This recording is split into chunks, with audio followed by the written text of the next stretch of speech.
Hola gente, ¿cómo están? Muy buenas noches. Muy buenas frescas noches. Está haciendo frío en la ciudad de Corrientes. Cambió bastante el fin de semana pasado. Bueno, antes del fin de semana, el día jueves. Hacía calor por la mañana. Todos se fueron a trabajar con remerita. A la tarde se largó una pequeña y breve tormenta y cambió el clima. Comenzó a hacer frío. Pero por lo menos dejó de llover. Para esta semana, creo que toda la semana vamos a tener sol. Hoy domingo fue espectacular. Fresca, muy fresca, pero muy linda. El sol brilló de punta a punta. Estuvo hermoso el domingo. Realmente muy aprovechable. El día sábado salí a dar una vueltita por ahí. Me fui a festejar el cumpleaños de mi hermano y al volver te puedo asegurar que estaba bastante frío. Al ir también. Hay gente. ¿Hace cuánto tiempo? Bueno, creo que la semana pasada salí también. Pero hace bastante tiempo no suelo salir de noche y hay mucha gente que aunque haga frío se la banca. Pero no son todos. Estoy viendo la costanera, por ejemplo. Ahora que está fresco este domingo, está desierto. 4, 5, 6, 7 gatos locos caminando por ahí. Los negocios abiertos. Pero la gente ausente. Auto, un montón. Siempre. Porque creo que en el auto está uno más calentito. Pero lo que es caminando brilla por su ausencia. Muy, pero muy poca gente en nuestra costanera.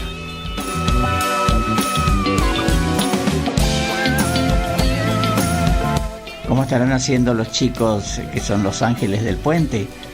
¿Estarán caminando en el puente? No los vi a ninguno todavía. Creería que sí, ellos son los responsables de tratar de evitar que la gente se suicide.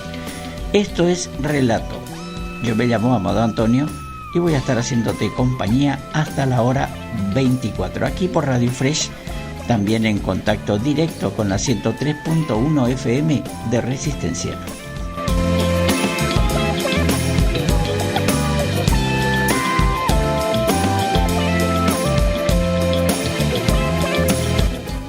Vamos al tema de la temperatura. Ahora tenemos 10 grados. Está frío, frío, frío, adentro, afuera, donde sea, está frío, realmente está haciendo frío. La sensación térmica también de 10 grados. En el sur quizás 10 grados no es gran cosa, porque no existe esta humedad que tenemos en nuestra ciudad. Creo que hace la noche más fría la humedad de lo que hace el frío en sí. Para este lunes vamos a tener una temperatura de 19 grados de máxima y 6 de mínima, con sol. Ya les dije, todo con sol. Para el martes, 22 grados de máxima, 7 de mínima. Para el miércoles, 23 de máxima, 9 de mínima. Para el jueves, 22 de máxima, 11 de mínima. Sí, el martes va a estar fresco, como hoy también, hoy dice que va a estar 6. Para el jueves, 22 y 11. Y para el viernes, 22 grados de máxima, 11 de mínima, dice que va a estar con un poquito de nube.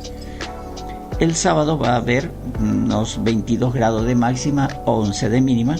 Y el domingo, nuevamente, cuando nos volvemos a encontrar, aparentemente va a estar el mismo domingo de hoy. Sol, 21 de máxima, bien fresco, y 9 grados de mínima. Hoy tenemos 6 grados de mínima. Y el domingo que viene vamos a tener 9 grados. Quiere decir que va a ser un poquito menos de frío. Hablando de los chicos del puente, lo estoy viendo, están caminando ahí, uno de cada lado, uno del lado izquierdo, el otro del derecho, con las banderas en su cuerpo, indicando que son los ángeles del puente, a quienes saludo.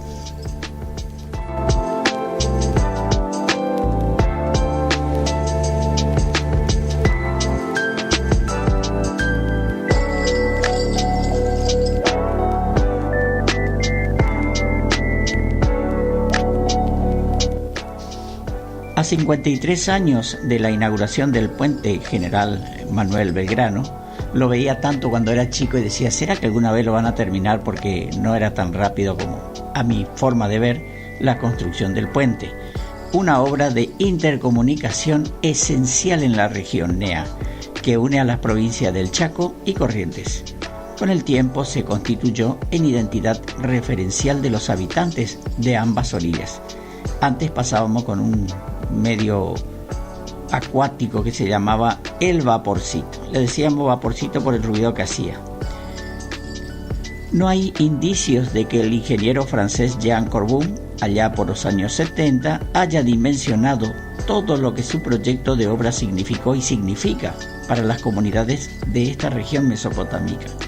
Fue el primer viaducto argentino en sortear el río Paraná. Tiene una longitud de 1.700 metros sobre el río y llega a 2.800 metros sumando las cabeceras en ambas orillas. La cabecera más grande está del lado del Chaco, la mínima está del lado de Corrientes. Une la ciudad capital de Corrientes con la ciudad capital del Chaco, Resistencia. Su inauguración se realizó el 10 de mayo de 1973 y fue bautizado en honor al abogado y militar argentino Manuel Belgrano. El puente ingresa directamente a la ciudad de Corrientes, empalmando con la avenida 3 de Abril que desemboca en la ruta nacional número 12. Lo que sí se puede aseverar es que la resultante de su trabajo, el puente interprovincial General Belgrano, no solo se constituyó en la vía principal de interconexión regional, sino que además habilitó nuevas posibilidades laborales y de crecimiento de las economías y comunidades provinciales. Diversificó las opciones en asistencia en salud y estudios universitarios, además de facilitar las relaciones humanas entre otras infinitas interacciones culturales y sociales. Se trata entonces de una obra de ingeniería de arquitectura icónica, a la que los ciudadanos correntinos de la ciudad capital de Corrientes, en particular por tener mayor acceso a su estructura, ya que conviven con las bases del viaducto como parte viva de la ciudad, lo incorporaron como un símbolo más de identidad correntina. Hablando de esto que convivimos con las bases del viaducto, ¿cuántas veces te cubriste ahí abajo cuando estaba lloviendo? Yo al menos andaba en moto y me metía debajo del puente porque estaba lloviendo bastante fuerte y me hacía de techo. Así que se puede decir que se convive con las bases del viaducto y es parte viva de nuestra ciudad.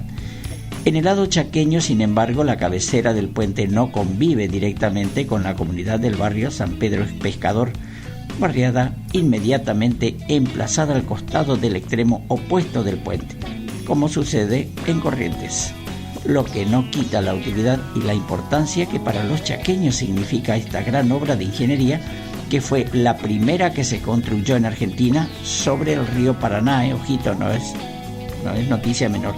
Fue el primer puente que cruzó el río Paraná. Segundo puente, dice el ingeniero Gustavo Wechselmann, expuso a la UNE Medios sobre la importancia sustancial que significó esta estructura de interconexión provincial para la región.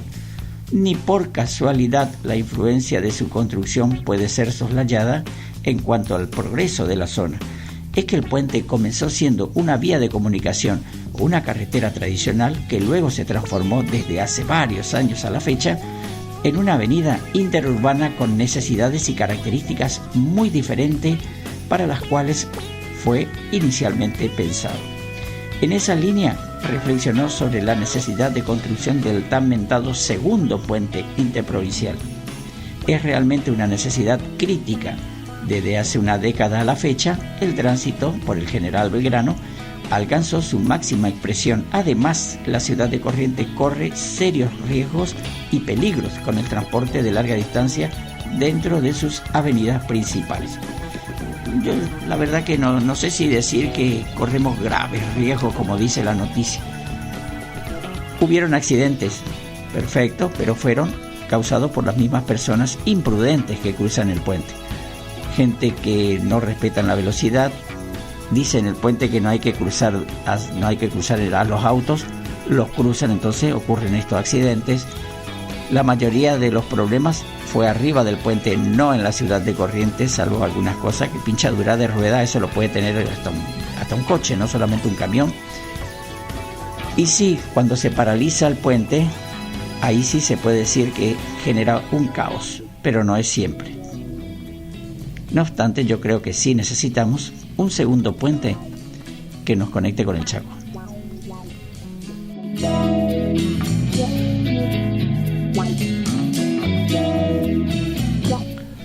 Me escribieron acá con respecto al cochecito verde que anda haciendo menciones para que la gente se comporte adecuadamente manejando en la ciudad de Corrientes, y dicen que es un bien, muy bueno, que está excelente. Yo no lo veo tan así. La gente sabe lo que tiene que hacer. Cualquiera que esté manejando sabe que no debe pasar en semáforo rojo, no puede estacionar en doble fila y un montón de otras cosas, sino que lo que pasa es que la humanidad, porque no digo que solamente en Corrientes, ocurre en todas las provincias, en todo el país y creo que en todo el planeta. La gente es irresponsable nada más. Yo diría que en lugar de estar avisándole constantemente, directamente que le pongan unas cuantas multas, y creería que van a ir tomando precauciones de no hacer lo que no se debe. Díganme un conductor de moto que no sabe que no puede estacionar en la vereda. Todos sabemos que no se puede estacionar en la vereda. De contramano menos. Andar sin casco, de ninguna manera. Espejos, patente, seguros, muchas otras cosas sabemos que tenemos que utilizar para poder transitar en la ciudad de Corrientes. No se necesita ningún autito verde, pero para la semana que viene voy a tratar, aparte de otro tema que tengo ahí en cajonera, está encajonado, voy a tratar de ver el tema del autito, a ver qué opinan ustedes.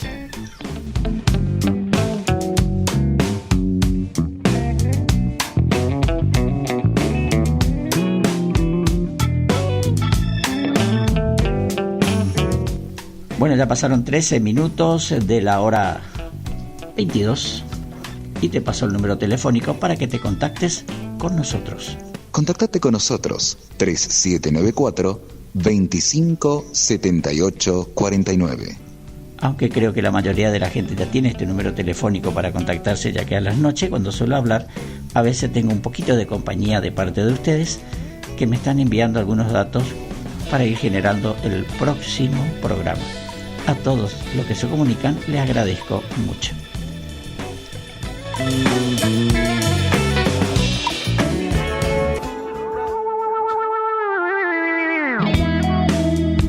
Uno de los temas que íbamos a tratar esta noche es la envidia. Estaba pensando precisamente por el tema de la envidia. Yo creo que hay envidias buenas y envidias malas, porque la gente, digamos, tiene a veces una envidia buena, quiere lograr algo así como logran los demás. Lo que sí no tienen es la persona indicada, sino simplemente quiere lograr algo bueno en su vida como los demás. No hay una persona definida, no es que quiere lograr algo más que su vecino o su pariente, su primo, su hermano, lo que sea. No, quiere lograr algo más como todos los demás. Eso sería una envidia buena. Después tenés las envidias que son horribles, esas envidias que son malas, que la envidia suele ocurrir, por ejemplo, en las empresas. Cuando te ven bien, dicen, este está robando algo. No te pueden ver feliz. Tienen que encontrarle algo malo para lo que vos estás logrando. Otra de las cosas que yo suelo ver la envidia es cuando vos te vas y le contás algo lindo y te sale siempre con que o es mejor en otro lugar, otro color sería mejor, lo compran más barato, siempre tienen algo para tirarte abajo la emoción. Entonces eso está catalogado como envidia, porque no te puede ver feliz. Entonces la única forma de combatir la envidia es no darle mucha importancia a lo que te dice la gente. Haz lo que te parece, metele para adelante y no esperes opiniones, porque la mayoría casi siempre son malas o que te perjudican. Vamos a los audios que he conseguido de la envidia. También hay una parte donde que yo leo el tema de una psicóloga con respecto a la envidia. La mayoría de las personas cree que la envidia es fácil de reconocer. Piensan que siempre se muestra con gestos evidentes, con caras largas, con comentarios agresivos o actitudes frías. Pero esa idea es un error peligroso. Las personas más envidiosas no levantan la voz ni muestran desprecio directo. Al contrario, sonríen, se acercan, hacen preguntas y aparentan interés genuino. Parecen amables, incluso cercanas. Sin embargo, detrás de esas preguntas no hay curiosidad inocente, hay estrategias silenciosas. Son frases diseñadas para debilitar tu alegría, sembrar inseguridad y hacerte dudar de ti mismo sin que te des cuenta en el momento. Y aquí viene la parte que casi nadie te explica. Las personas envidiosas no improvisan, repiten siempre los mismos patrones, las mismas preguntas disfrazadas de preocupación. Son 5, y las usan una y otra vez. Cuando aprendes a identificarlas, algo cambia por completo. Dejas de caer en el juego, reconoces la trampa antes de pisarla y empiezas a proteger tu bienestar con una claridad que antes no tenías. Hoy vamos a desarmar esas 5 preguntas camufladas, entender por qué las usan y, sobre todo, aprender cómo responder sin regalarles tu energía ni tu paz, porque tus logros te pertenecen, tu alegría es tuya. Nadie tiene derecho a disminuirla con comentarios disfrazados de interés. Y la primera pregunta es una de las más comunes y peligrosas. ¿Y cómo pudiste pagar eso? Imagina esta escena. Acabas de conseguir algo que te hace sentir orgulloso. Unos tenis nuevos, un teléfono, algo que deseabas desde hace tiempo y que obtuviste con tu esfuerzo. Estás feliz, emocionado, vibrando alto. De pronto alguien se acerca y te dice, «¡Wow! ¿Y cómo lo pagaste?». A simple vista parece una pregunta normal, casi amistosa, como si solo quisieran saber. Pero detente un segundo y escucha con atención. No te felicitaron, no dijeron que te lo merecías, no celebraron contigo, fueron directo a tu bolsillo, a tu dinero, a tu vida privada. ¿Por qué? Porque a una persona envidiosa le incomoda verte avanzar, le molesta verte disfrutar algo que ella no tiene o no se permite tener. Entonces intenta ponerte en una posición incómoda, obligarte a justificarte, hacerte sentir que quizá no era para ti, o que deberías sentir culpa por haberlo logrado. Ahí es donde está la trampa. En el instante en que empiezas a explicar, ya perdiste terreno. Sin darte cuenta, pasas de disfrutar tu logro a defenderlo. Empiezas a actuar como si les debieras una justificación, como si necesitaras permiso para estar feliz. Y no es así. Cuando alguien envidioso te ve contento, se enfrenta a su propia insatisfacción. En lugar de alegrarse por ti, busca grietas, cuestiona, incomoda, intenta restarle valor a tu momento. Por eso muchas personas caen en respuestas como, «es que estaba en oferta», o «llevaba mucho tiempo ahorrando», o «en realidad no costó tanto». Fíjate bien en lo que ocurre ahí. Acabas de minimizar tu logro, te disculpaste por disfrutar algo, convertiste algo que te hacía sentir orgulloso en algo pequeño, justo lo que la otra persona quería, porque ahora puede tranquilizar su ego pensando que no era gran cosa. De esa forma, tu momento especial se encoge y ellos se sienten un poco mejor consigo mismos. Pero no tiene por qué ser así. Hay una forma mucho más poderosa de responder, algo sencillo, directo y sin explicaciones. Puedes sonreír y decir, «trabajé para ello», nada más. O, «me doy gustos de vez en cuando». O incluso, «estoy agradecido». Frases cortas, firmes, sin dejar espacio para más interrogatorios. La clave es cerrar la puerta con calma y seguridad. No abrir caminos innecesarios. No dar detalles que no debes. Tu dinero es tu asunto. Lo que compras es tu decisión. Cómo administras tu vida no necesita aprobación externa. Las personas que realmente te aprecian no te cuestionan cuando te va bien. Te felicitan, te acompañan y celebran contigo. Todo lo demás, aunque venga envuelto en sonrisas, no merece acceso a tu alegría. A veces esas personas incluso empiezan con halagos. Te dicen cosas como, «eso se te ve increíble» o «te mereces cosas buenas», pero ahí no termina. La persona envidiosa nunca se queda en el elogio, escarba, investiga, busca fallas invisibles. Su objetivo no es celebrar contigo, es encontrar una grieta emocional para hacerte sentir incómodo, porque cuando tú dudas, ellos se tranquilizan. Por eso es tan importante no permitir que nadie interfiera con tu alegría. Proteger tu entusiasmo también es una forma de amor propio. La segunda pregunta aparece justo cuando estás más ilusionado. ¿De verdad crees que es buena idea? Imagínate esto. Estás emocionado por un nuevo trabajo, una decisión importante o un sueño que por fin te atreves a perseguir. Tal vez planeas mudarte de ciudad, iniciar un proyecto propio o aprender algo completamente nuevo. Estás motivado, con energía, y entonces alguien lanza esa frase aparentemente inocente. ¿Estás seguro de que es buena idea? En segundos, algo dentro de ti se apaga. La emoción se convierte en duda. Empiezas a preguntarte si estás equivocado, si te faltó pensar mejor las cosas. Pero detente un momento y analiza con calma. Esa persona no te preguntó cuál es tu plan, no quiso saber qué pasos has dado, no te ofreció apoyo, ni mostró confianza en ti. Fue directo al miedo, directo a la inseguridad. Eso no es preocupación auténtica, es envidia, disfrazada de prudencia. Cuando tú decides crecer, avanzar y arriesgarte, las personas envidiosas sienten que se quedan atrás. Te ven atreverte a hacer lo que ellas no se animan, y eso las confronta con sus propios miedos. En lugar de inspirarse, se incomodan. En lugar de apoyarte, intentan frenarte.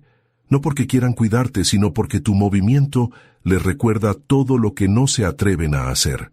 Entonces, siembran dudas.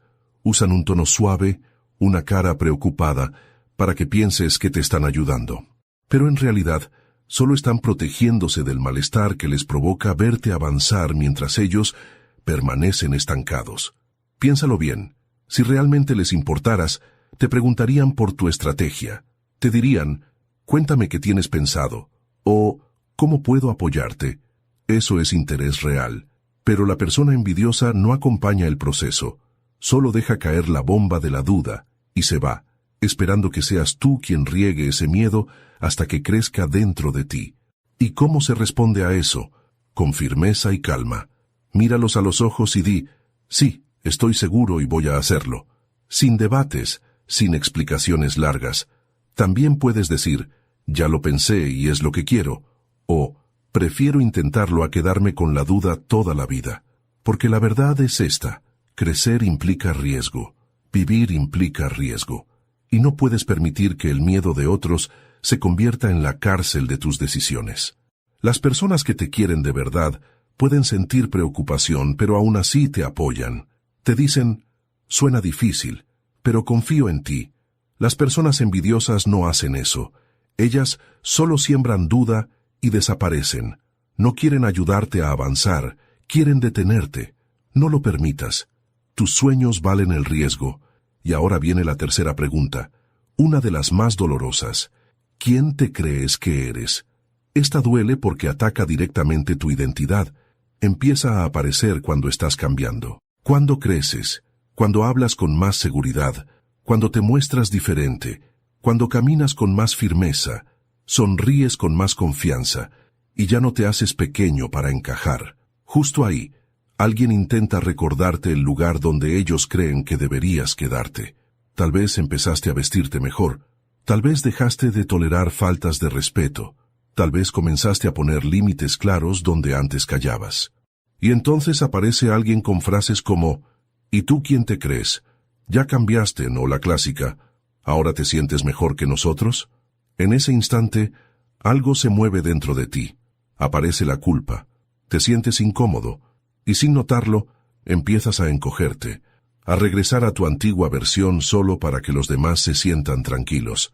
Pero detente ahí mismo. Hazte una pregunta clave. ¿Por qué tu crecimiento les molesta? ¿Por qué tu seguridad los incomoda? La respuesta es más clara de lo que parece. Las personas envidiosas necesitan que sigas siendo el mismo, pequeño, predecible, fácil de manejar, silencioso. Porque cuando tú cambias, cuando te fortaleces y te vuelves más seguro, les recuerdas algo que no quieren ver, que ellos no están avanzando. Tu evolución les pone un espejo enfrente, les muestra que están estancados, y en lugar de usar eso como motivación, reaccionan con enojo, con amargura, con ataques sutiles.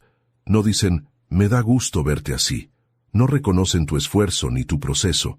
Al contrario, intentan hacerte sentir mal por mejorar. Te castigan emocionalmente por crecer. Te señalan por atreverte a hacer más. Piénsalo un segundo, porque es absurdo cuando lo ves con claridad. Están molestos porque eres más feliz, porque te sientes más fuerte, porque confías más en ti. ¿Eso suena a amistad? ¿Eso suena a cariño genuino? ¿Eso es apoyo real? No. Eso es inseguridad. Eso es miedo. Eso es envidia disfrazada de crítica. Ellos quieren que regreses a la versión antigua, la que dudaba, la que se hacía pequeña, la que no incomodaba a nadie. ¿Y cuál es la mejor respuesta? No discutir, no justificarte, no intentar convencerlos de que sigues siendo el mismo. Míralos con calma y di algo simple pero poderoso. Estoy convirtiéndome en quien debo ser. O también, estoy creciendo y me gusta en quien me estoy transformando. Y después sigue tu camino, sigue avanzando, sigue brillando, sigue construyéndote, porque las personas que te quieren de verdad celebran cuando subes de nivel, aplauden cuando tu energía cambia, se alegran de verte diferente. Las personas envidiosas solo extrañan a la versión de ti que podían controlar. No regreses ahí nunca. Crecer es una deuda que tienes contigo mismo. Vamos con la cuarta pregunta. ¿No es un poco demasiado? Imagínate esta situación.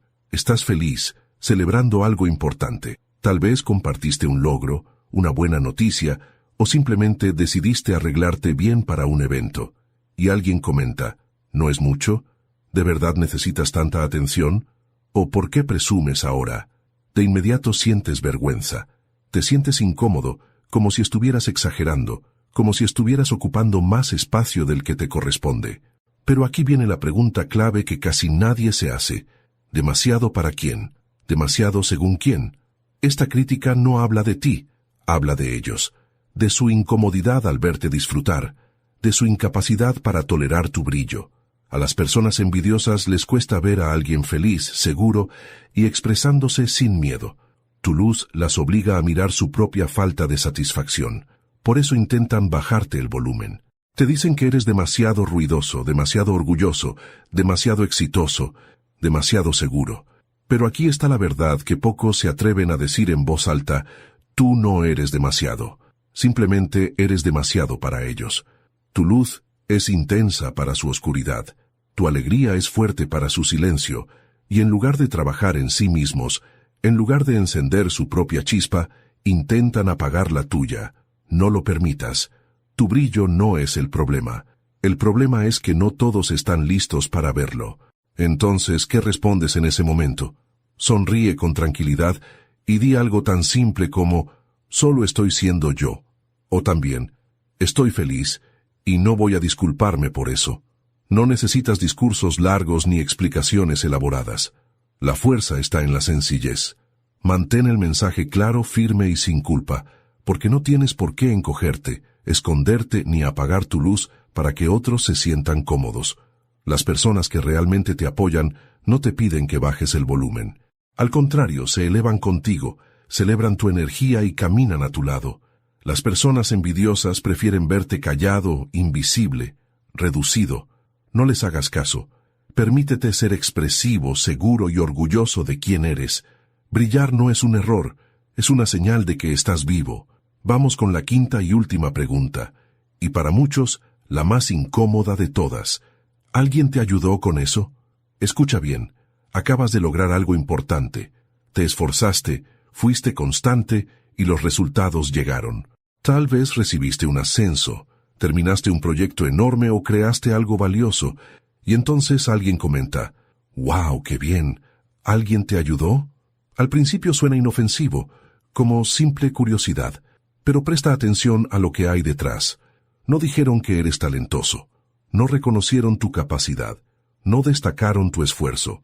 De inmediato asumieron que el mérito no era completamente tuyo. ¿Por qué ocurre esto?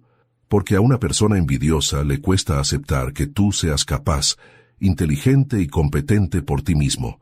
Esa idea no encaja con la versión limitada que tienen de ti en su cabeza. Entonces buscan a alguien más a quien atribuirle el logro, alguien a quien agradecer, a quien aplaudir, cualquiera menos tú. Y esta pregunta es peligrosa porque puede sembrar una duda silenciosa en tu mente. Empiezas a pensar que quizá no fue tan mérito tuyo, que tal vez no hiciste suficiente. Sin darte cuenta, comienzas a restarte valor y a regalar el crédito que te pertenece. Detente ahí. Claro que puede haber personas que te apoyaron o te animaron, y eso es valioso, pero el esfuerzo fue tuyo. La disciplina fue tuya. El resultado final también lo fue. Así que míralos con calma y responde: lo hice yo, sin justificarte, sin adornos, o simplemente: gracias, trabajé muy duro para lograrlo. Reconoce tu propio mérito. Hazte cargo de tu éxito. Apropiarte de tus logros no es arrogancia, es honestidad. Las personas que te apoyan de verdad dicen: eres increíble, o tu esfuerzo dio frutos. Las personas envidiosas preguntan quién te ayudó, buscando borrar tu huella. Observa la diferencia. Una actitud te reconoce, la otra te invisibiliza. No permitas que nadie minimice lo que construiste con tanto esfuerzo. Y ahora viene lo más importante. Cuando escuches estas 5 preguntas, no te alteres ni reacciones a la defensiva. Haz una pausa, respira y pregúntate algo muy simple. ¿Esta persona está celebrando conmigo o intentando frenarme? Esa es la línea que lo cambia todo. Quien te apoya te impulsa hacia arriba. Quien siente envidia intenta jalártela hacia abajo. Y una vez que lo ves con claridad, ya no puedes ignorarlo. Con el tiempo empezarás a detectar estas actitudes a distancia y te protegerás no con agresividad, sino con firmeza, con seguridad en ti mismo. Porque la envidia habla más de quien la siente que de quien la provoca. Así que sigue avanzando, sigue creciendo, sigue logrando lo que te propongas. Tu camino no necesita aprobación externa para valer. Tu progreso es real, y eso es suficiente.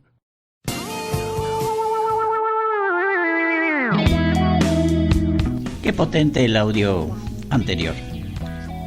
Dice muchas cosas y estuve pensando mientras escuchaba ese audio que tengo mucha gente que envidia.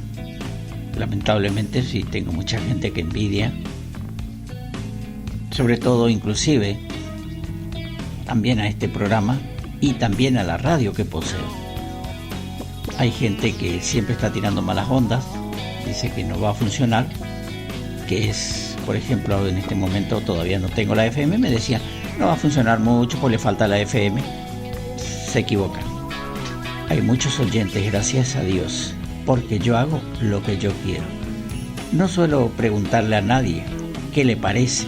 Nunca dije, creo que muy pocas veces digo, ¿qué te parece a vos si yo hago tal cosa? No, yo te cuento lo que hice. Y siempre encuentro rechazos en la mayor parte de las cosas que yo digo. Entonces estoy aprendiendo a silenciar un poquito mi boca. No hay que hablar mucho, no hay que decir lo que uno tiene pensado, sino hacerlo directamente como decía el audio. No se necesita la aprobación de nadie para ser feliz. Porque hay muchas personas que envidian, y no solamente los objetos, las cosas materiales, te envidian la inteligencia, te envidian la capacidad de poder discernir sobre las cosas, te envidian sobre la metodología de trabajo que tenés y te buscan la vuelta, obviamente. Salen diciendo, no, a mí no me gusta porque ¿quién te preguntó si te gusta? Yo te digo lo que yo hago y vos escuchá, si no te gusta, no me digas lo que no te gusta. Desgraciadamente estamos rodeados de gente que siempre nos dicen cosas como no sé si te va a salir bien, si vas a viajar y cómo vas a viajar. Eso es otra de las cosas que me suele pasar. ¿A dónde te vas? A tal lado. Qué bien. ¿Y con qué empresa te vas? Me dicen siempre. Y yo le digo, yo voy solo. ¿Y no tenés miedo? Me dice. Ya, no, ¿por qué voy a tener miedo? Te pueden pasar muchas cosas y empiezan. Tratan de generar duda y miedos. Y eso, la verdad que no lo van a lograr porque, gracias a Dios, tengo bastante predisposición para hacer lo que yo quiero. Entonces los escucho nada más y le digo, si vos tenés miedo, no vayas. Andate nomás con la empresita esa que encuentres por acá y vas a ser feliz. La envidia había sido que entra por muchos lados. Estuve escuchando el audio y me estuve dando cuenta que entra por lados increíbles, lados que uno piensa que le están prestando una ayuda y no, están envidiando. Acá tengo un audio de ¿qué es envidia? Vamos a compartir, lo voy a compartir con ustedes. La envidia es un estado emocional, concretamente una emoción o sentimiento, que se origina cuando una persona, animal, cosa, actividad o situación tiene algo que deseas que crees no tener, es lo que querrías ser o es como querrías ser y no eres, está donde anhelas o está como anhelas y tú no estás así, o hace lo que tú querrías hacer pero no haces. Es decir, recuerda, esa persona o cosa tiene, hace, es o está con aquello que deseas y tú no. En conclusión, tú te comparas, ya sea con una persona o lo que sea, y a ti te gustaría tener eso que no tienes, pero que sí tiene la otra cosa o situación. Aunque es cierto que la mayoría de las veces suele suceder que cuando una persona tiene envidia va dirigida hacia otra persona. Pero por extraño que te parezca, pueda dirigirse también hacia animales, cosas, actividades, etc. Ejemplos. Tienes envidia de que en otro país haya una temperatura más idónea que donde resides tú. Tienes envidia de que el perro de tu mejor amigo viva en unas mejores condiciones que las tuyas. Tienes envidia de que tu pareja y su mejor amiga hablen de cosas que tú no entiendes. ¿Vale? Todo esto es envidia.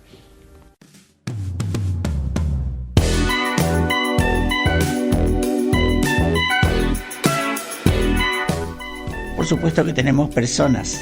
Hay tantas envidias, ¿vieron? La gente es muy envidiosa. Pero también tenemos las que nos envía con gracia Dios y nos ayudan siempre. Y es cierto, tenés razón, mi querida colaboradora Silvia también es una persona que siempre me da empujes muy buenos, me alienta, me gusta porque también colabora, coopera, trata que las cosas salgan bien. También nuestra nueva colaboradora Emi también, ella cuando hablo con ella es siempre pum para arriba y siempre metele, si te gusta, dale, no te haga problema, y es feliz por las cosas que me suelen pasar. Ambas personas estoy muy feliz de tenerlos como amigas.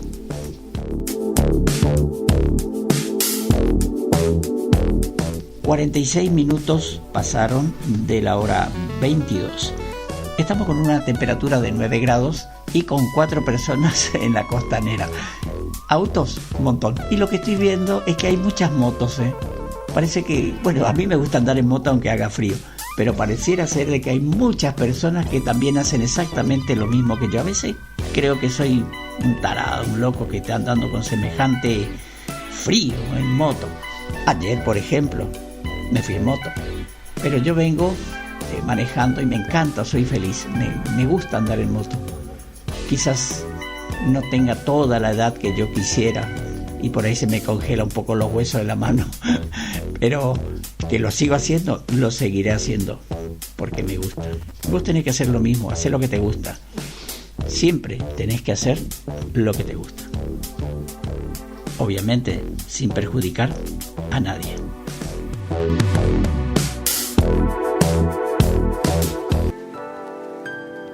Continuando con el programa de esta noche, de este hermoso domingo, en el que estamos disfrutando entre todos compañeros, amigos, tantas cosas lindas, uno se va a su trabajo y dice, todos me quieren, nadie me envidia.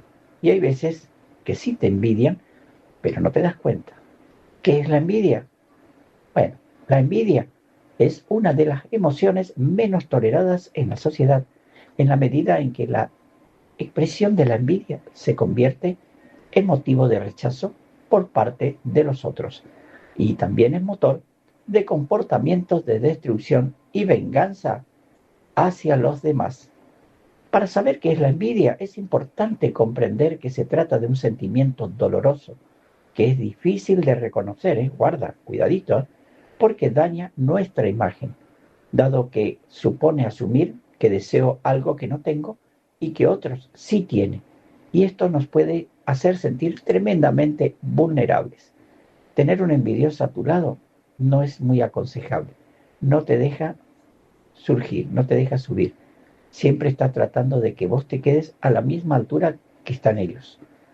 En la mitología griega, la envidia se relaciona con Némesis, diosa de la venganza, que se encargaba de vengar a los amantes infieles, así como de aplicar justicia, y Tono, dios de los celos.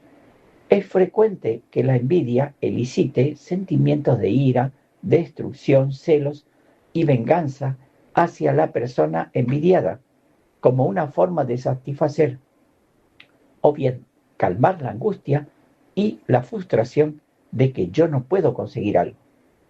Pero la ira y la venganza son un pobre manejo de este sentimiento. Se basa en destruir lo que otros tienen, en lugar de aportárnoslo a nosotros mismos, manteniéndonos insatisfechos frente al deseo. Entonces, cuando vos ya estás viendo que algo te molesta de lo que están haciendo los demás, estás entrando en tu propia envidia. Creo que todas las personas saben lo que es la envidia. Son, digamos, aportes destructivos que no benefician en nada hacia lo que vos estás queriendo lograr. Esta destrucción hace a la envidia un sentimiento inaceptable para uno mismo, pues es contrario a los sentimientos placenteros de amor, protección, alegría y bienestar. Para saber qué es la envidia y comprender este sentimiento, debemos saber o debemos haber crecido en un entorno donde la envidia ha sido considerada uno de los 7 pecados capitales, donde aprendimos que es malo sentirla y peor aún, expresarla. Y hemos asumido la idea de que hay una envidia que es sana y otra que no es sana. Pero todas estas enseñanzas nos hacen sino empeorar nuestra tolerancia hacia la envidia, que es un sentimiento más, y los sentimientos no son morales, no se pueden juzgar como algo malo o algo bueno. O sea, no es que exista esa envidia que uno dice, envidia buena, aunque yo creo que sí. Hay veces que uno dice, qué lindo que fulano se compró algo, a mí también me gustaría comprarme, veré en qué momento lo puedo hacer. Esa sería una envidia buena, pero no decirle a la persona que te está mostrando, sino simplemente felicitar por lo que logró, por lo que se compró, a lo que pudo llegar.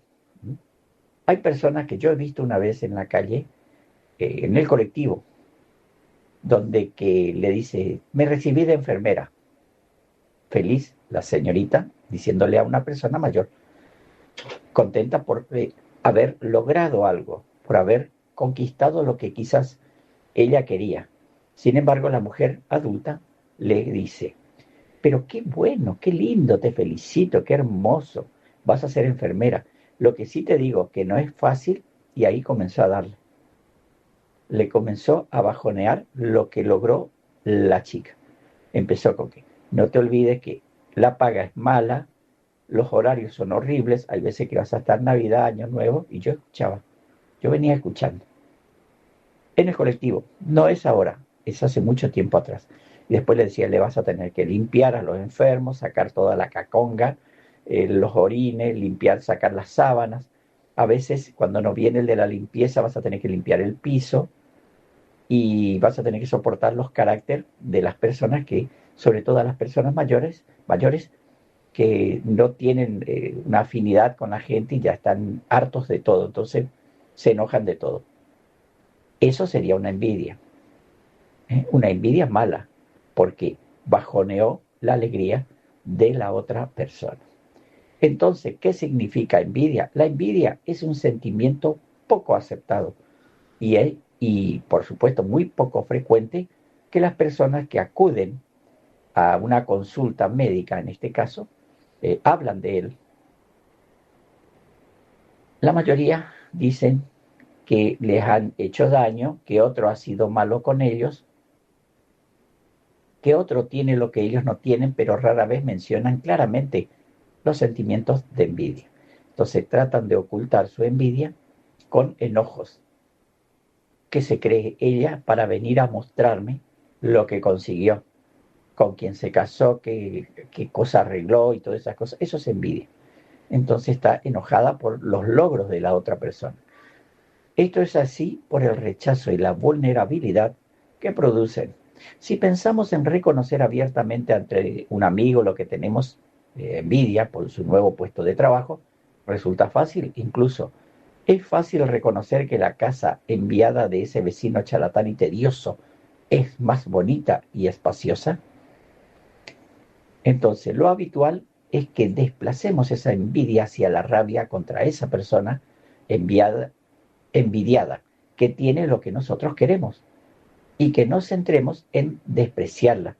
El vecino es un pesado frente a aceptar nuestro propio sentimiento de envidia, pues esto implicaría reconocer nuestras carencias. Dando un paso más, imaginemos la situación de que se nos pasara por la cabeza que el novio, dice acá, de nuestra amiga, es más guapo que el nuestro. La propone planes muy interesantes cada fin de semana. Además la cuida cuando ella se pone enferma, llamándola por teléfono. Y en los días de San Valentín, por ejemplo, le regalan cosas o le lleva a pasear y cosas, digamos, distintas atenciones que puede tener el novio de una persona o la novia de una persona, y uno sale envidiando eso, lo que no debería. Hasta aquí podríamos alegrarnos por nuestra amiga, pero ¿y si tú no has obtenido ni una postal de tu pareja y estás esperando tu regalo de cumpleaños? Hace tiempo que ya no te arreglas para salir con tu pareja porque ya no te sientes especial y es complicado sacarlo de Netflix. Hay veces que le gusta más la televisión que verte a vos, dice el artículo. En esta situación estás sintiendo envidias y todas esas cosas son importantes para ti. Hay personas que con este ejemplo pueden pensar que eso no quita que se alegren por su amiga envidiada, pero tampoco te alegres por tu amiga. Eso quita que te sientas envidia, ¿no es así? Porque al alegrarte a veces salís sintiendo envidia por la forma o la pareja que se consiguió. Hay muchas cosas que se pueden hablar de la envidia, pero bueno, tenés que darte cuenta si es que estás actuando como una persona envidiosa o realmente como una persona feliz de los logros de los demás.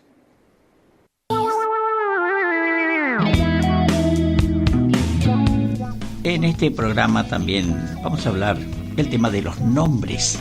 ¿Cuántos nombres ya no se dicen más, ya han desaparecido de nuestra vista? ¿Y cuántos nombres a veces no coinciden con la persona? Por ejemplo, un nombre de una persona adulta y te aparece un chico de 15 años y vos decís, pero este se llama así, y te sale confundiendo porque tiene un nombre de una persona vieja y sin embargo es una persona joven. Tengo un audio para escuchar los nombres que ya se han perdido y los que ya nadie bautiza a sus hijos con esos nombres. ¿Te acordás de aquellos nombres que no volviste a escuchar? Aquellos de una Argentina donde los nombres contaban historias de inmigrantes, de santos, de campo y de barrio. En este video vas a ver eso. Aquellos 15 nombres de antes que dejaron de usarse sin que nadie lo notara. Quédate hasta el final, porque uno de estos nombres desapareció por completo del país hace más de 70 años. Y cuando descubrás cuál es, vas a entender cómo el cambio en el lunfardo puede dejar en el olvido un nombre tan hermoso. Agapito. Empecemos con uno que hoy nos hace reír, pero que en el 1890 era moneda corriente en las mesas de los inmigrantes. Un nombre que hoy suena casi irreal. Extraño, pero que viene del griego y que significa, ni más ni menos, que el amado. Muchos de los Agapito que nacieron en este país lo hicieron a fines del siglo XIX. En esos años en los que barcos enteros llegaban al puerto de Buenos Aires, cargados de gallegos, asturianos, italianos y andaluces. ¿Se imaginan? Un tano o un gallego bajando del barco y gritando: «Agapito, vení para acá». Pero claro, la Argentina es un país con una picardía que no perdona. Con el tiempo, el lunfardo, ese idioma de la calle que fuimos inventando entre mate y mate, le puso la firma de defunción, ya que en los registros civiles de principios del siglo XX aparece con bastante frecuencia.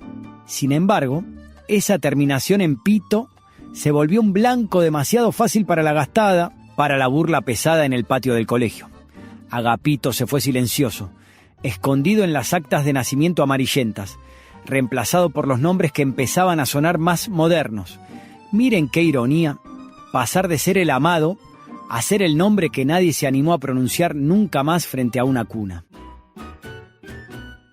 Lidia. En la Argentina de los años 60, si entrabas a un aula de primaria, era muy probable que hubiera al menos una Lidia. Es un nombre elegante, seco, con una presencia impecable, y además tenía una historia larguísima. Lidia viene del griego y hace referencia a una antigua región del Asia Menor, pero lo curioso es que el nombre empezó a expandirse en Occidente gracias a la Biblia. Santa Lidia fue una de las primeras personas convertidas al cristianismo en Europa. llegó a España y desde España llegó a la Argentina. En nuestro país tuvo un momento de gran popularidad en los años 60. Lidia estaba en todos lados. Era el nombre de la mujer trabajadora, de la madre que empezaba a salir al mundo. Pero, ¿qué pasó? ¿En qué momento dejamos de escuchar "le puse Lidia a la nena"? Fue un declive lento, casi imperceptible. Hoy no desapareció del todo, pero se volvió raro escucharlo en una sala de maternidad. Es uno de esos nombres que cuando lo escuchás, inmediatamente te transporta a otra época, a una Argentina más tranquila. Eustaquio. Acá tenemos otro pariente del pobre Agapito. Eustaquio, que en griego significa cargado de espigas. Un nombre que suena a campo, a cosecha, a esa Argentina de granero del mundo. Era un nombre que portaba nombres de palabra, tipos que te daban la mano, y eso valía más que cualquier contrato firmado ante escribano. Pero otra vez, la sonoridad nos jugó una mala pasada en el barrio. Durante siglos fue un nombre respetado en Europa. Incluso hubo santos y nobles que lo llevaron. Pero cuando llegó a la Argentina, su historia tomó otro rumbo. En los registros civiles de principios del siglo XX aparecen varios Eustaquio, especialmente en provincias del interior. Eustaquio dejó de sonar elegante, dejó de sonar hasta abundancia y empezó a sonar a viejo. ¿Ustedes conocieron algún Eustaquio? Seguro era un abuelo serio, de esos que usaban la radio a transistores pegada a la oreja para escuchar el partido. Es una pena, porque perder a Eustaquio es un poco perder ese aroma a campo y a trabajo duro que forjó este bendito país. Si sos de los que todavía valoran estos nombres con espalda, suscríbete para que sigamos rescatando nuestra historia juntos. Clotilde. ¿Qué nombre, por favor? Clotilde. Viene del germánico y significa gloria en combate. Imagínate eso, un nombre femenino que habla de guerra, de fuerza y de honor. Durante mucho tiempo fue muy respetado en familias tradicionales, especialmente en la primera mitad del siglo XX. En esos años era común que las mujeres heredaran nombres antiguos de las abuelas, y Clotilde tenía algo de nobleza. Pero el tiempo es un juez implacable. Clotilde empezó a sonar pesado. A medida que pasaron las décadas, empezó a asociarse cada vez más con generaciones muy mayores. ¿Y sabés cómo funciona eso? Cuando un nombre empieza a sonar demasiado antiguo, las nuevas generaciones dejan de usarlo, no porque sea feo, sino porque parece pertenecer a otra época. Hoy, Clotilde es una reliquia, un nombre que sobrevive en algún documento perdido, pero que ya no tiene lugar en el mundo de los nombres cortitos y sin historia que se usan ahora. Lesbia. Este es uno de los casos más curiosos de todos, porque su desaparición no tiene que ver con burlas, ni con modas, tiene que ver con el significado. Lesbia era un nombre poético, un nombre que evocaba la cultura griega, la isla de Lesbos, la sensibilidad de Safo. Durante siglos el nombre se utilizó como homenaje literario. En la Argentina de principios de siglo ponerle lesbia a una hija era una marca de distinción, de gente leída, de familias que apreciaban la belleza literaria. Pero después ocurrió algo que cambió completamente su percepción. La carga semántica moderna, la evolución del lenguaje y la visibilidad de la orientación sexual hicieron que el nombre se volviera una carga social imposible de llevar. En 1924 se inscribió la última lesbia en nuestro país.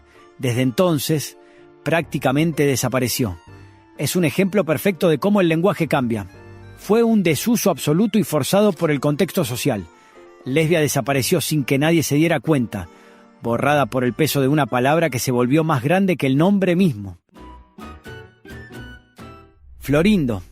Si cerrás los ojos e imaginás un pueblo argentino de principios del siglo XX, probablemente escuches algo así.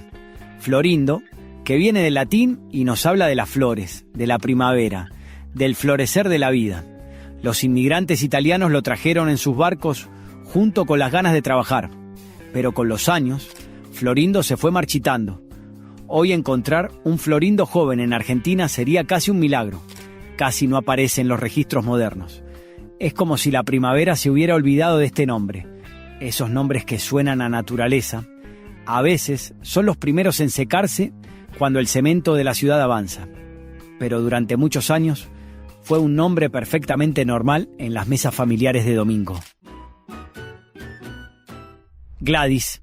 En los años 60, Gladys estaba en todos lados, en las novelas de la televisión, en las canciones, en las revistas, porque era un nombre moderno, internacional. ¿Quién no tuvo una Gladys en su vida? Fuera el nombre explosivo de la década, influenciado por el cine, por la música, por ese aire de glamour que llegaba de afuera. Pero el destino de Gladys en Argentina fue muy particular. Se comenta mucho en los foros de nostalgia que el nombre quedó pegado a una estética muy específica. Se asoció a la movida tropical, a las bailantas, a esa clase media-baja que adoptó el nombre con una pasión arrolladora. Y ya sabemos cómo somos. Las clases que se creen más altas empezaron a mirar el nombre de reojo. Empezaron a buscar nombres que dieran otro estatus, algo que sonara más a Barrio Norte y menos a bailanta de los sábados. No porque el nombre sea malo, sino porque sienten que pertenece a otra Argentina. Hoy es raro escuchar que un bebé se llame Gladys, pero si creciste en los 70 u 80, seguro conociste varias. Pasó de ser la reina de la fiesta a ser un recuerdo de una Argentina que ya no está. Norberto. Norberto es el nombre de los 70, el nombre del tipo que se compraba el Falcon o la Chevy y la lavaba los domingos en la vereda. Un nombre germánico, fuerte, que significa brillo del norte. En los 60 y 70, Norberto estaba en el podio. Norberto era el arquitecto, el médico del barrio, el tipo que sabía de todo. Pero hoy Norberto es un tesoro escondido. Casi no encontrás bebés que se llamen Norberto. ¿Qué nos pasó con Norberto? Quizás nos cansamos de tanta seriedad. Quizás Norberto se volvió un nombre demasiado estructurado para un mundo que se volvió tan desprolijo. Es un nombre que se fue jubilando con nosotros y que hoy descansa en paz mientras nosotros lo recordamos con un poco de melancolía. Modesta. Hay nombres que reflejan valores de otra época. Modesta es uno de ellos. Viene del latín y, como su nombre lo indica, ensalza la virtud de la modestia, la humildad, el perfil bajo.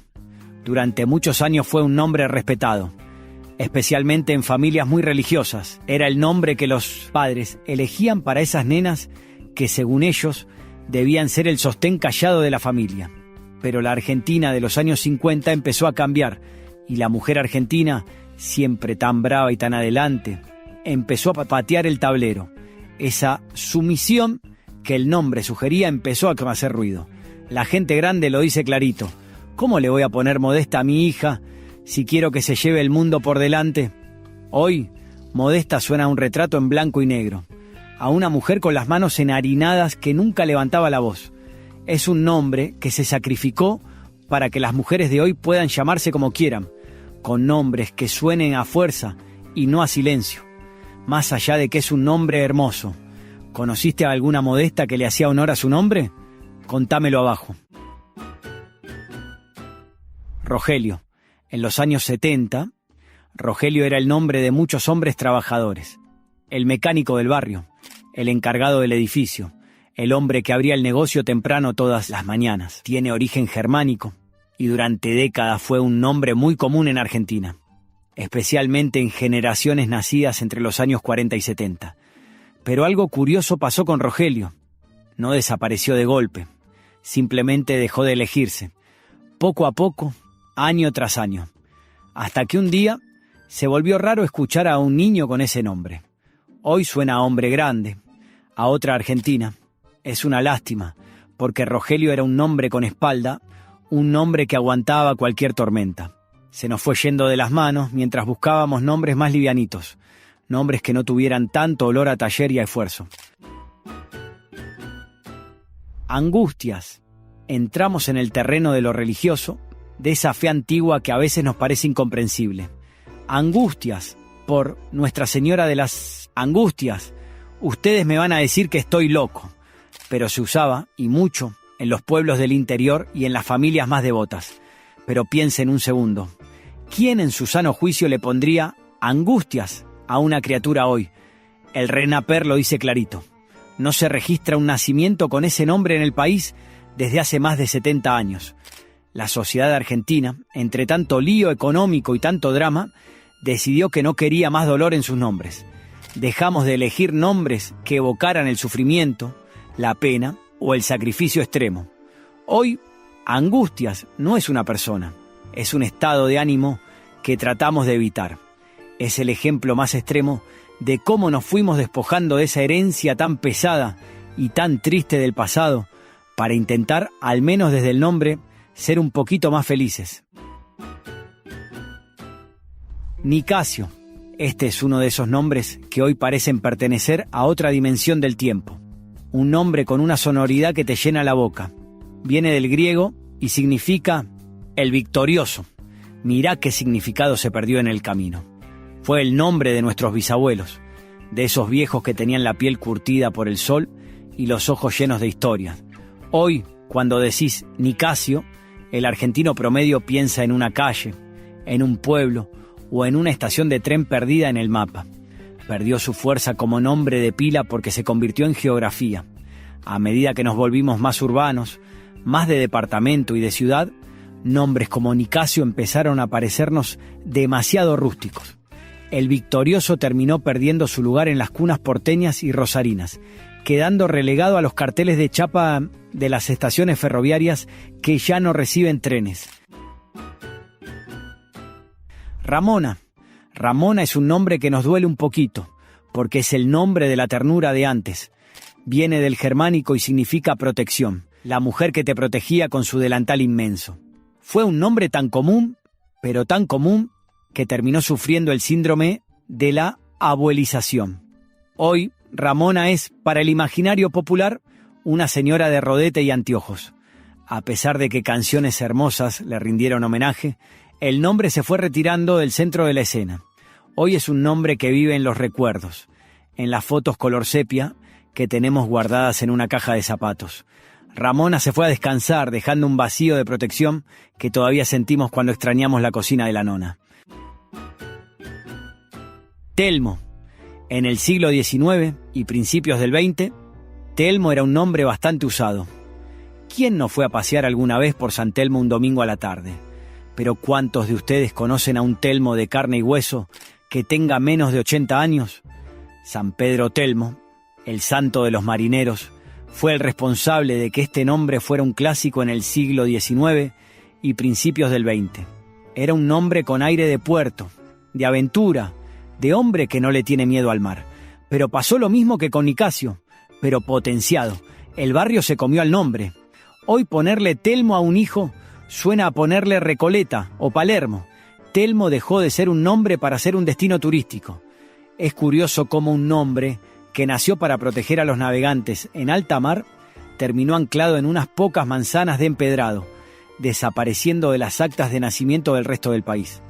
Antes de que el olvido se lleve también estos recuerdos, sumate y suscríbete al canal, así no te perdés ningún viaje al pasado. Zulma, llegamos al final y lo hacemos con un nombre que brilla.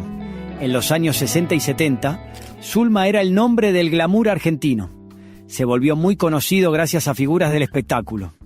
Una de ellas fue la famosa vedette Zulma Fayad. En esa época el teatro de revistas era parte fundamental del entretenimiento argentino.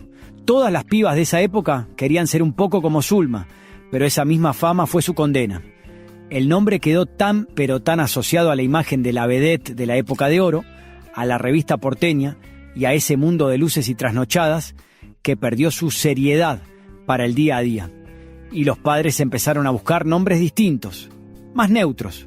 Cuando la época de las grandes vedettes empezó a declinar, Zulma se fue con ellas. Hoy, escuchar el nombre Zulma nos transporta inmediatamente a un teatro de la calle Corrientes, al humo de los cigarrillos de antes y a una elegancia que ya no se ve.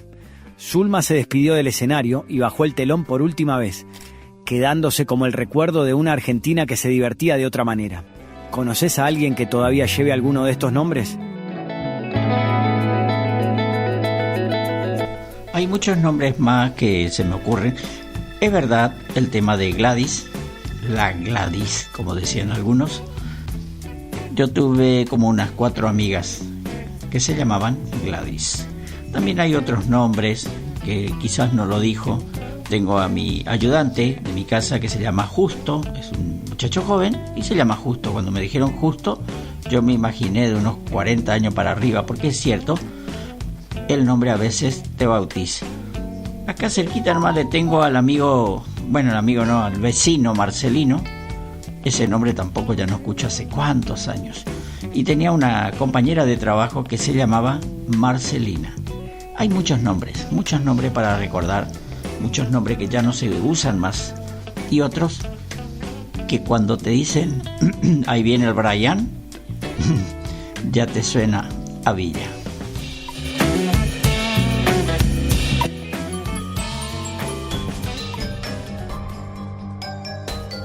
Ahora iniciamos la parte de suspenso y terror aquí en Relato. No te olvides que estamos en Radio Fresh y también a través de la 103.1 estamos en Resistencia. No obstante, Fresh es una radio en la web y está en todo el mundo.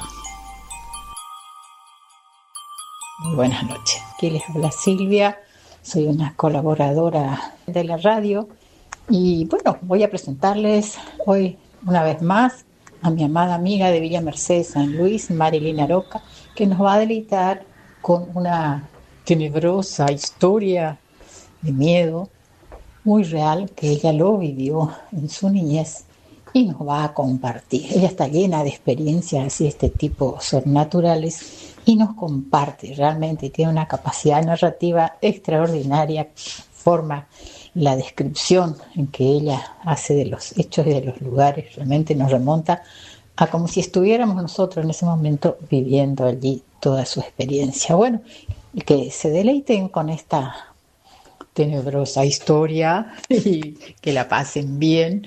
Un abrazo a todos y un gusto enorme colaborarte, Amado. Muy buenas noches. Hola, buenas noches, ¿cómo le va? Radio Escucha de la Radio Fresh, aquí Marilyn Aroca, nuevamente con ustedes, relatando hechos de la vida real que me ha pasado a mí misma. Bueno, Amado, te saludo con todo cariño, lo mismo para Silvita, todo mi aprecio, mi estima para ustedes, de esta radio tan bonita que tiene tantas cosas para aprender y saber y recordar también.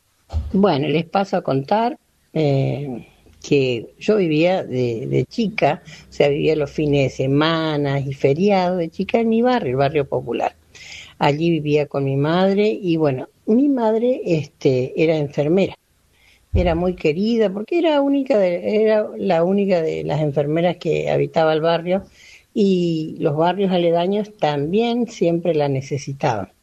Entonces ella estaba en la casa de todos prácticamente. Resulta ser que una buena mañana viene una señora, golpea la mano y le dice a mi mamá que ella necesitaba muchísimo de su ayuda porque tenía una hija enferma y tenía que seguir una serie de 40 inyecciones porque tenía una infección en los huesos y estaba muy dolorida y que esta inyección se lo ponían cada 8 o 6 horas, no recuerdo bien, y que para calmar el dolor y todas esas cosas, ¿cierto? Y restablecerse la hija de ella. Bueno, mi mamá como siempre era tan atenta y le dijo que sí, ese día era un día sábado, yo estaba de mi colegio, me trajeron viernes en la noche, estaba ahí con mi mamá, viernes, sábado y domingo, el lunes me iba.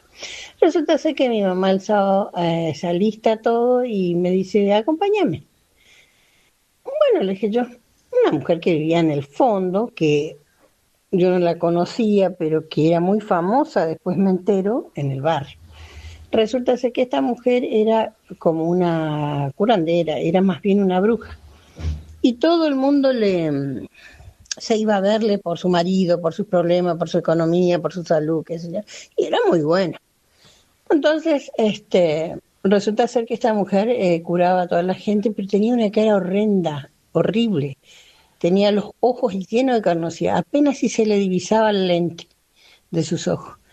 Tenía ni la mitad de los dientes, todos careados los que le restaban, la parte inferior de la dentadura, y era como una mirada así burlesca la cara de ella, y tenía los pelos todos parados.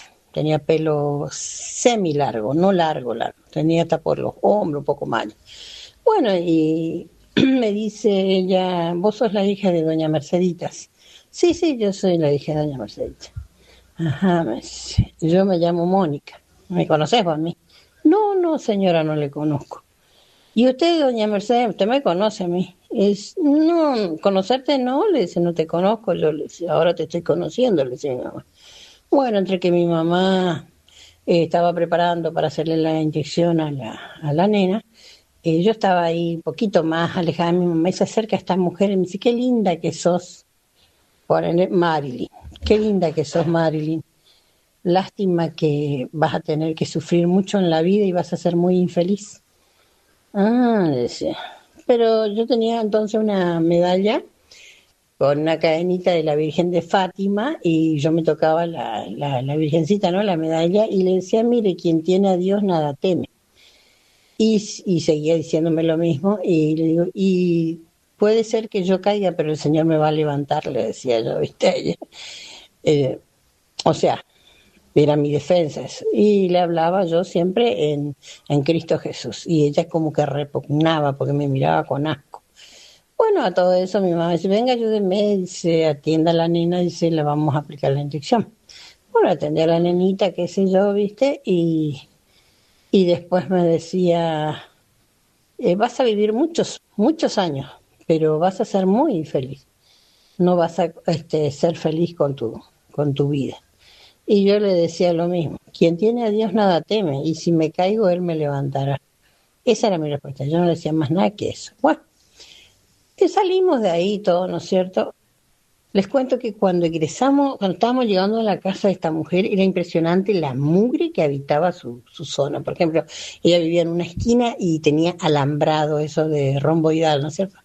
Y tenía un árbol en la esquina y tenía esos alambrados todo retorcido, caído, lo que haría el marco de la puerta, que era un palo, ¿no es cierto?, caído, la puerta caída para el otro lado, el marco para este lado, y desde que empezábamos a ingresar a la casa, todo trapos, lata, taza, hasta una pelelita, ¿ves?, en el piso todo tirado, y así hasta llegar a la puerta central. Cuando nos abre la puerta era peor el batifondo, ni te cuento, ahí estaba... vos ingresás y te encontrás con el altar de ella, ¿no? De brujería, que velones, que vela, que negra, que roja, que santos, que tenía unos murciélagos como embalsamados, esta mujer ahí, y bueno, y así, eso era al frente, o sea, a la izquierda estaba la cama de la niña, y a la derecha estaba la cama matrimonial. Todo un batifondo, todo traperío, tirado, sucia la casa, que no tenés una idea, te daba una pena y un asco entrar ahí, pero bueno, mi mamá tenía que entrar y me decía entrar a mí también. Bueno, nos retiramos con mi mamá y me dice, ¿qué te está diciendo? No sé lo que me decía, porque parece que media loca, ¿viste? Le decía yo a mi mamá. Y bueno, nos vamos así y me entero yo que esta mujer era una bruja muy sabia en su maldad, era muy sabia, y que lo que vos le pedías, ella te concedía. Entonces, también me entero que ellos tenían un campo frente a su casa, o sea, barrio San Jerónimo, la parte del fondo atrás, estaba todo despoblado, y ahí tenían vacas. Y el marido, que era un hombre ya grande al lado de ella, un hombre mayor, era corpulento, con una cabeza grande, parecía un televisorcito la cabeza de grande, impresionante, era algo anormal, ¿no es cierto? Y cuentan la gente de ahí que el marido de doña Mónica, te diré, no te daré el nombre correcto, anda con las vacas. Yo me preguntaba, ¿qué es andar con las vacas? Lleva las vacas, trae las vacas, bueno, y que pega unos alaridos cuando le sube a la vaca y termina su tarea. Y bueno, entonces presté atención yo. Ese día salí al patio de mi mamá al fondo y se escuchó el lamentarse de ese hombre, el gemir de ese hombre. Bueno, y entonces él tenía relaciones con las vacas, ¿viste?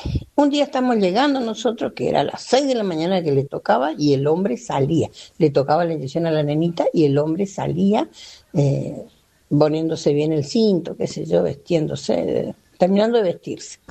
Y ella sale y le grita, ya vas a ver vos, cuando estés ahí haciéndose papelones, ya vas a ver vos, te voy a tirar 3 maldiciones y vas a caer muerto sobre la vaca. Cuando te escuche tú lamentar, le dijo ella.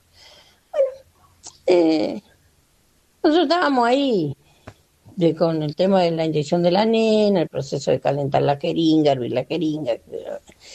Y en uno de esos se escucha el alarido del hombre impresionante, que nos dimos vuelta, mi mamá y yo, a mirar dónde venía ese, de dónde provenía ese, a lamentarse ese alarido.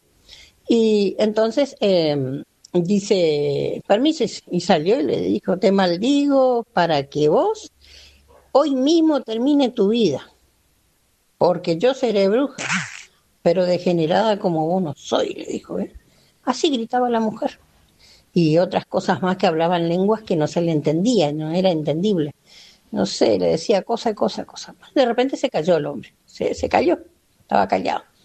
De repente estaba todo oscuro el cielo, ¿viste? Y caían unos rayos, una pseudo tormenta, unos vientos, lluvia, ahí nomás en un ratito todo para el lado del campo. No en la casa misma, todo para el lado del campo. Y ella se pegaba unas carcajadas, unos alaridos.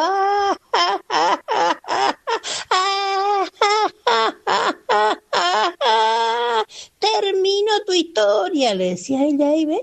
Y se dio vuelta y nosotros estábamos en la puerta ya de vuelta, porque mi mamá me dijo, teneme las piernas de la nena, que la voy a colocar la inyección. Bueno, y estábamos de vuelta ya en la puerta para salir. Dice, bueno, doña Mercedita, dice, muchas gracias. Mi mamá no le cobraba a la gente le pagaba con verduras, con pollo, con huevo, con carne de vaca, pescado, todo. Así era el cobro de mi mamá.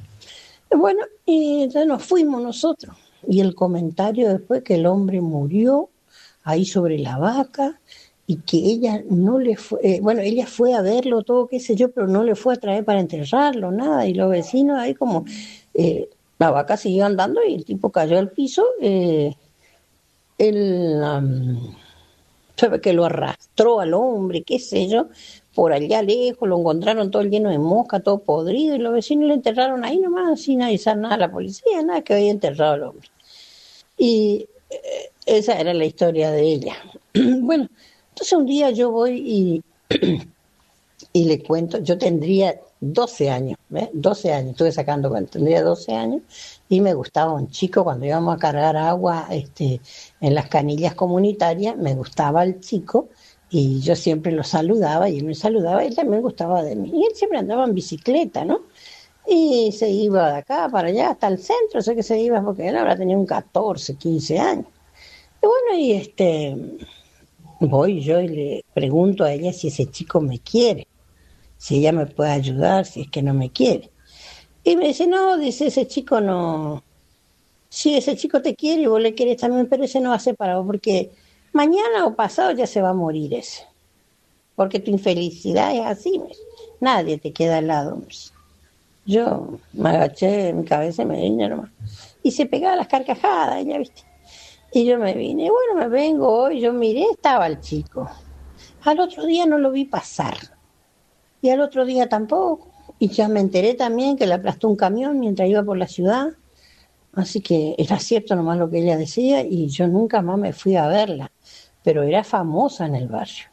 Tiraba las naipes que parecía que te estaba viendo tu vida. Era todo transparente. Así que era famosa, venían del centro de todos lados, ¿viste? Y todas eran ricachonas que venían y le molestaba la mugre, y ella salía y le cuentan todo el barrio, ¿no? Salía y le decía, bueno, el que no le gusta mi casa se puede ir. No, nadie se quería ir porque era una luz en el camino oscuro de ellos. Así que bueno, esa es la historia que yo le cuento, que vivía a los 12 años en mi barrio, el barrio popular. Pero cosas que he vivido que después les contaré, queda para más. Bueno, queridos Radio Escucha, espero que estén todos contentos de haber escuchado un relato más, pero real, y que, nos volvamos a encontrar en la próxima audición. Muchísimas gracias, y bueno, Para vos, Amado, para vos, Silvita, para vos, Silvita, para vos, Amado. Que Dios los bendiga como siempre y a toda la audiencia también, la radio audiencia. Buenas noches. Que Dios te bendiga grandemente, que te haya gustado mi relato. Y lo mismo para Amado también, que Dios lo bendiga. Nunca le robes a los muertos.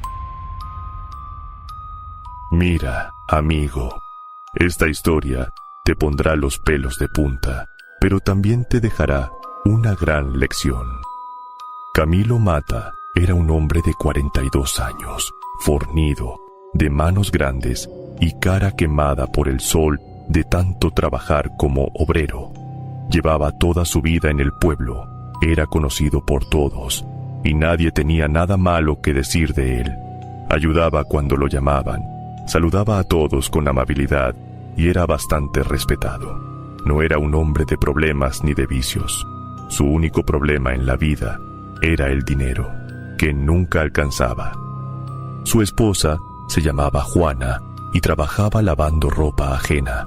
Tenían una hija llamada Celia, de 7 años, una niña alegre y muy dedicada a sus estudios escolares. Celia era una pequeña sana, pero una tos comenzó a invadirla todos los días. El médico del pueblo la revisó, dijo que era problema de los pulmones y entregó una lista de medicamentos y un tratamiento que había que hacer en la ciudad. El precio era alto. Camilo lo averiguó solo y esa noche se sentó en el porche de su casa a mirar la oscuridad sin decirle nada a su esposa. El hombre juntó todo el dinero que pudo, pidió prestado a los familiares que respondieron, vendió cosas. Aún así, le faltaba una parte importante para completar el tratamiento de su hija. Fue en esos días de desesperación cuando se le ocurrió una idea fuera de lugar, algo tan macabro que, de solo imaginarlo, le hiela la sangre a cualquiera. La única salida que se le ocurrió a Camilo fue doña Gregoria Salcedo, una vecina adinerada que conoció desde hace años, pero el pequeño problema es que doña Gregoria ya estaba fallecida. Doña Gregoria había sido la mujer más rica del pueblo, viuda desde hacía 30 años, sin hijos, sin familia cercana. Vivía sola en una casa grande que después de su partida quedó. No era conocida por ser generosa, era conocida por sus anillos. Los llevaba siempre, en cada dedo de las 2 manos, incluso cuando salía nada más al mercado. Anillos de oro, plata y por ende de mucho valor. Cuando falleció, la enterraron con todos ellos puestos. El ataúd fue sellado y enterrado con ella y con sus anillos adentro. Y así llevaba más de 1 año. Camilo conocía perfectamente su historia. Lo pensó varios días y sabía que su intención no era la mejor opción. Pero se dijo también que si no lo hacía, la niña podía morir. Y al final tomó una decisión. Una noche, pasada la medianoche, salió de su casa con una pala pequeña y una lámpara. El panteón del pueblo estaba en la orilla, detrás de la iglesia, cerrado con una reja de hierro sin candado. Camilo empujó la reja, entró y fue hasta la tumba de doña Gregoria, que era fácil de encontrar porque era una de las que estaban en mejor estado, con una lápida de piedra buena. Se paró frente a ella un momento, pero seguro de lo que iba a hacer. Luego se hincó y empezó a cavar. No cavó profundo, calculó dónde quedaban las manos, abrió un espacio en la tierra, lo suficiente para meter el brazo, y cuando la pala tocó madera, se detuvo. Logró meter sus manos. Los dedos de doña Gregoria estaban fríos y rígidos. Los anillos estaban ahí, tal cual se sabía. Camilo tomó uno, el más grande, el que tenía una piedra verde oscuro engarzada en oro. Lo jaló con cuidado y lo sustrajo. El anillo ahora estaba en su poder. se lo metió al bolsillo, rellenó la tierra y se fue. Esa noche durmió mal, con el cargo de conciencia atormentándolo, pero durmió.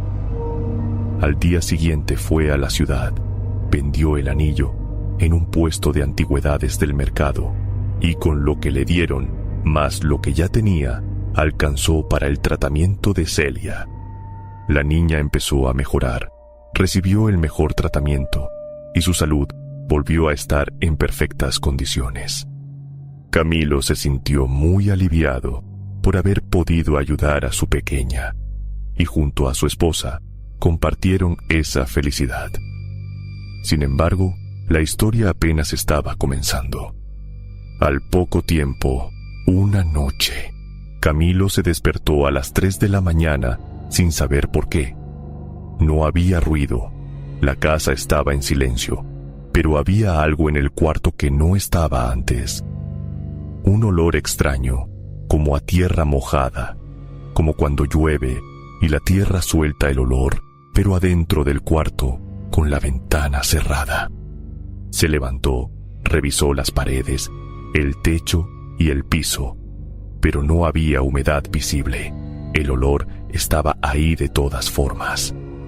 2 días después, esa vez sí encontró tierra en el piso de la cocina. Un poco, como si alguien hubiera entrado con los zapatos embarrados. Fue algo extraño para Juana y para Camilo, pero solo limpiaron todo y trataron de no prestar atención a aquello. Los días posteriores encontraron tierra en el corredor, luego en el cuarto, y así en varias partes de la casa. No era mucha, era solo un poco cada vez, como rastros. Camilo los limpiaba y a los días volvían a aparecer. Empezó a revisar las ventanas por las noches, a asegurarse de que todo estuviera cerrado, pero la tierra seguía apareciendo. Otra noche experimentó un suceso diferente. En el momento en que se levantó al baño, en el corredor, al fondo, donde estaba el cuarto de Celia, había algo. Era una figura extraña, alta, de pie en medio del pasillo. Camilo se quedó paralizado. Encendió la lámpara de mano que cargaba y apuntó hacia allá, pero no había nada. Caminó hasta la habitación de Celia, la revisó y ella estaba dormida y bien. Revisó el corredor, revisó la sala, seguía sin ver nada, pero en el piso del corredor, exactamente donde había visto la figura, había tierra nuevamente. Esa noche Camilo no pudo dormir. Se dio cuenta de que algo no estaba bien. Algo estaba caminando por su casa. El hombre experimentó sueños extraños, casi todas las noches. Miraba a doña Gregoria. Estaba parada en la puerta del cuarto, con la ropa con la que la habían enterrado, mirándolo. No decía nada, no se movía, solo estaba ahí observando fijamente. Camilo se despertó con el corazón disparado y se quedó sentado en la cama, con el corazón latiendo a 1000. Su esposa trataba de tranquilizarlo, preocupada por lo que estaba viviendo su marido y sin estar enterada de la verdad. Otra noche, Camilo se despertó gritando. Juana se asustó. Camilo le dijo que había sido una pesadilla, que no era nada, pero Juana sabía que algo más estaba sucediendo. Una tarde, tratando de encontrar una solución, Camilo fue a ver al cura del pueblo. No le contó lo del anillo. Le dijo que tenía sueños malos y que sentía cosas en el cuarto de noche. El cura le rezó, le dio agua bendita, le dijo que se persignara antes de dormir. Pero a pesar de que Camilo seguía las instrucciones, nada cambiaba. En busca de otra opción más drástica, fue a ver a doña Catalina, que era lo más parecido a una curandera que tenía el pueblo, una mujer de 60 años que vivía en la orilla del río. Camilo llegó a su casa y esta vez sí le contó todo. el anillo, la tumba, los sueños, la tierra en el piso, la silueta en el corredor, absolutamente todo. Doña Catalina lo escuchó sin interrumpirlo, analizando la situación. Luego fue al fondo de su casa y volvió con una taza de algo que olía a hierbas amargas. Se la puso en la mano y le dijo que se la tomara. Camilo no dudó y se la tomó, confiando en la señora. Luego doña Catalina se sentó frente a él. «Lo que estás sintiendo no es tu conciencia», dijo. «Eso ya lo sabías tú solo. Lo que estás sintiendo es ella. Doña Gregoria no solo está enojada, quizás no por su valor, sino por lo que significó ese anillo para ella. No sé con exactitud, pero es evidente que está buscando lo que le quitaste». Camilo se congeló, sabiendo lo que eso significaba. ¿Quiere el anillo de vuelta? No puedo hacer eso. Lo he vendido y ya no está en mi poder. Catalina cerró los ojos un momento. Eso lo complica, pero no hay más opción. Lo tienes que devolver. Haz lo que sea. Busca a la persona que te lo compró hasta por debajo de las piedras, pero el anillo debe volver a su dueña original. Camilo no lo podía creer. Sentía que no tenía una salida, pero no había más opción que intentarlo. Fue a la ciudad al día siguiente, al mercado donde había vendido el anillo, y buscó el puesto de antigüedades. Encontró el puesto, pero el señor que lo atendía ese día no era el mismo. Le dijeron que el dueño estaba de viaje, que debía volver después. Al no encontrar una solución inmediata, buscó otra alternativa. Pensó que, si no podía devolver ese, a lo mejor podía devolver uno igual. Fue al único joyero del pueblo y le describió el anillo lo mejor que pudo. El joyero le dio un precio. Era caro, pero menos que el tratamiento de Celia. Camilo juntó el dinero en una semana, haciendo trabajos por jornal y pidiendo prestado lo que faltaba. El anillo estuvo listo 3 días después. Camilo lo miró. El joyero había hecho un buen trabajo. Era parecido al original, pero no era el mismo. Esa noche fue al panteón, cavó igual que la primera vez, metió el brazo, encontró las manos de doña Gregoria y deslizó el anillo en el dedo donde había estado el original. Salió del panteón pensando que había resuelto el asunto, pero no fue así. 3 noches después, Camilo se despertó a las 3 de la mañana. El cuarto olía a tierra otra vez. Miró hacia el frente y vio que ella estaba ahí. Era doña Gregoria, junto al armario, mirándolo con sus ojos profundos. «Has tomado algo que me pertenece, y ahora intentas engañarme reemplazándolo por uno diferente. Devuélveme lo que me has robado, Camilo, o pagarás las consecuencias». Con esas aterradoras palabras que Camilo jamás imaginó escuchar, la mujer desapareció. El hombre quedó aterrorizado. Intentó hacer despertar a Juana, pero no podía hablar. Su esposa seguía dormida, mientras él intentaba salir de ese estado de shock. Durante 2 semanas, doña Gregoria siguió apareciendo, ya no en sueños, ya directamente, de noche, en el cuarto o en el corredor. Juana notó que algo estaba mal con él, pero Camilo no le contó nada. El humilde obrero volvió a la ciudad, fue al mercado y al puesto de antigüedades, en donde logró encontrar al dueño, al que le había vendido el anillo. Camilo le hizo saber la urgencia de tener de vuelta ese anillo, pero ocultando casi toda la verdad.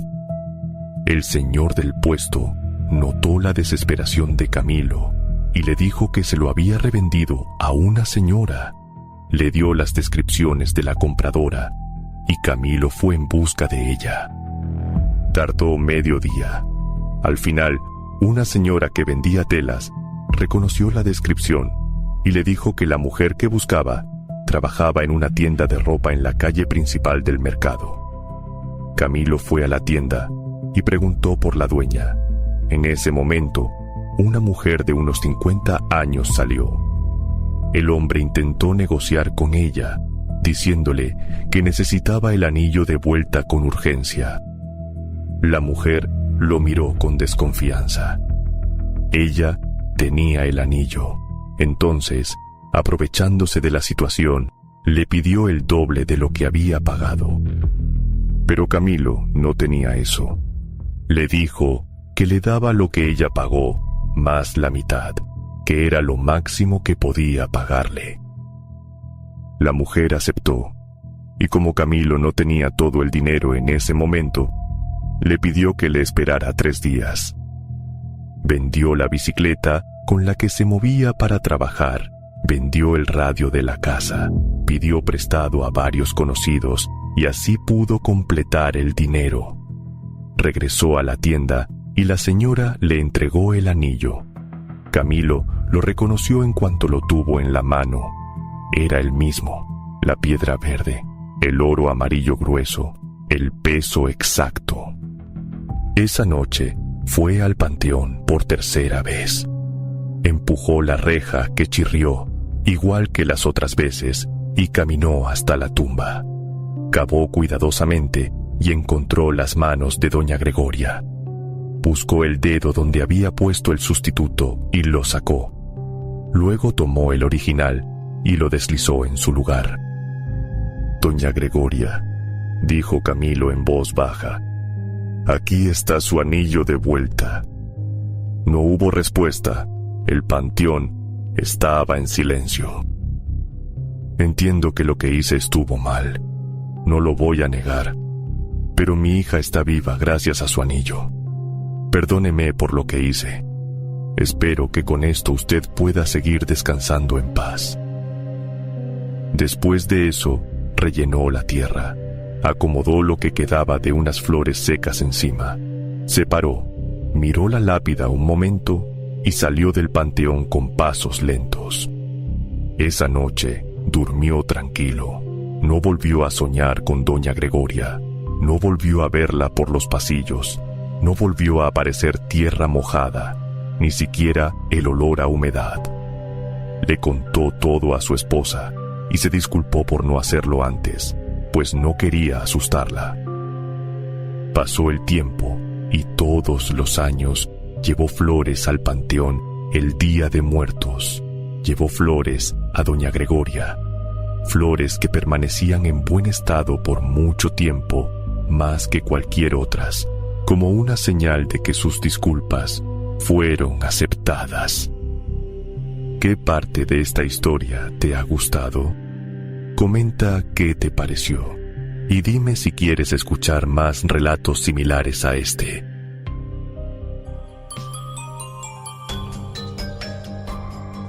Impresionante, ¿verdad? Pero hay personas que dicen que a los muertos no hay que robar. Con respecto a la bruja del barrio, yo me acuerdo que había una mujer que hacía cosas feas en el fondo del barrio, así que diría que es cierto lo que nos dijo Marilyn. Como siempre, nos envía hermosas